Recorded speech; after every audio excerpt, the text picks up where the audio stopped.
Senator, simulan po natin sa reaksyon nyo sa naging utos ng Pangulo na ipagpaliban muna itong EDSA Rebuild Project at pag-aralan muna ito ulit. Medyo nakahinga, no? Medyo masaya ako kasi ako yung unang parang nagsalita against it. Nasabi ko, ang suggestion ko sana ay tapusin muna natin yung mga railway projects. In particular, yung North-South Commuter Line at saka yung Metro Manila Subway System. Nang sa ganun, kung gagawin po yung EDSA Rehabilitation project, ay kahit papano gumagana na yung mga railway system, no? Madadagdagan.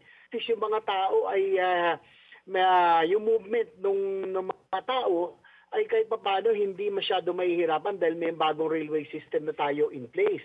Para naman hindi magsabay-sabay, isipin mo naman, ginagawa ngayon ng North-South Commuter Line, ang Metro Manila Subway System, isasabay mo pa yung EDSA Rehabilitation, ay magkakagulo-gulo na tayo. No, ang akin po ay sana po bago ginawa itong EDSA Rehabilitation Project ay sana may economic impact assessment po. No, kung ano po ang magiging pros and cons nito para malaman po natin bago po magdesisyon na palagay ito'y gawin na. Well, speaking of economic impact assessment nga po na hinihingi po ninyo, na bago isulong itong EDSA Rebuild Project, ano po yung specific economic indicators o yung mga datos na sa tingin nyo ay kailangan para sa evaluation ng viability at timing ng ganitong klaseng proyekto, itong EDSA Rehabilitation? Well, alam mo, according to studies ng JANO, we are losing 3.5 billion pesos a day, no? Dahil sa traffic ng Metro Manila, no? Ito po yung pag sinama mo na yung gasolina na nasusunog, no, sa ilan daang libong kotse. Yung pong oras ng bawat tao na nauubos po. Tapos yung mga oportunidad na nawawala. So ang estimate po ng JICA diyan ay 3.5 billion at aakit po ito na 5.6 billion by 2035 kung hindi tayo kikilos. Ang sa akin po, kasi po matagal ko nang sinusulong yung railway system na dumalaki yung populasyon natin, umuunlad tayo. We should have done this 30 years ago. I-prioritize muna natin na matapos ang railway system natin. No? Yung NSCR, yung Metro Manila Subway, South Long Haul, Mindanao Railway, lahat po yan. Dahil yan po ang ginagawa ng ibang bansa.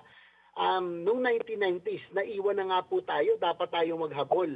At isa pa, ay isa na rin po sa kahinaan natin, no? Isama na po sa economic impact assessment, yung foreign direct investments ay hindi po pumupunta sa Pilipinas, pumupunta po ng Vietnam, Thailand, Indonesia, Malaysia, dahil po isa sa weakness natin, aside from energy cost, ay yung kahinaan ng infrastructure. So kung gagawin pa natin ang EDSA Rehab in the next 2 years, ay talagang wala nang papasok na investment sa atin. So yan ang mga dapat na gusto ko malaman sa impact assessment bago natin siguro simulan o pag-isipang simulan ang EDSA Rehabilitation. Well, nababanggit nyo nga po itong Metro Manila Subway at saka itong North-South Commuter Railway. Kaya lang po, itong mga proyektong ito, they are also facing delays. Sabi nga po ng DOTR, baka di nakayanin sa term ni Pangulong Marcos itong subway. How do we balance itong usaping safety, convenience at economic impact sa ganitong sitwasyon? Well, alam mo, kahit gaano kaganda paayos mo yung EDSA ngayon, kahit gaano kakinis, maganda sidewalks, hanggat hindi pa operational ang railways, dagdag tayo ng dagdag sasakyan. Kung titignan mo ang data ng vehicle sales, we have about 300,000 vehicle sales every year. So in 3 years' time, that's 1 million vehicles that will be added to our streets. So kahit gaano kakinis mong gawin ng EDSA, kung madadagdagan din ng 1 milyong sasakyan in 3 years' time, talagang hindi na tayo kikilos. Kailangan, sa tingin ko, ito ina-advocate ko noon pa, that we should refrain from being a car-centered society or development to railways or mass transit or railway-centered kasi kailangan natin yung movement of people and goods kasi ang laki na ng populasyon natin. So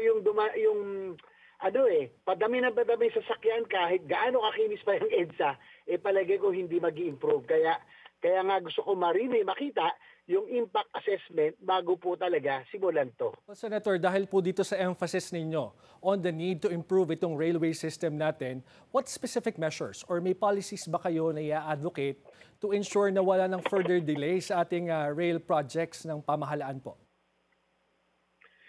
Well, actually, alam mo, siguro isa sa naging flow ng ating sistema, yung political system natin, no? Yung 3 years and pagka-national sa pagka-pangulo, 6 years. Parang ang tinitignan ng na bawat pangulo, yung kanilang legacy within that short-term period. Ang high-impact projects tulad ng railway system, mga airports, ano yan? Yung planning, yung studies, execution, yung implementation, actual construction, that needs about 20, 30, 50 years. No? Ganyan po talaga ang planning dapat. So meron na akong panukala o bill, yung comprehensive master plan for infrastructure development na sana kung sakali papasa, na yung po mga high impact projects tulad ng railway system, na kahit sino ang umupong pangulo, they may have their own pet projects, pero dapat ang infra projects ay tuloy-tuloy para po hindi tayo mapag-iwanan tulad na nangyari sa atin. No? Malaysia, Thailand, Indonesia, and even Vietnam now invested heavily on infrastructure in the 1990s. Ngayon po, talagang they are already reaping the benefits ng kanila pong investment. Sa kanila po pumupunta ang indoor. Tayo po napag-iwanan. And hindsight, 1998, no, si Pangulong Erap ay nandun pa sa Malacanang. Naalala ko, gusto niya i-prioritize yung North Rail and South Rail. That was 1998. Ngayon po, 2025, we already lost almost 30 years. Alam niyo, so, Senator JV, talagang ako po, yes.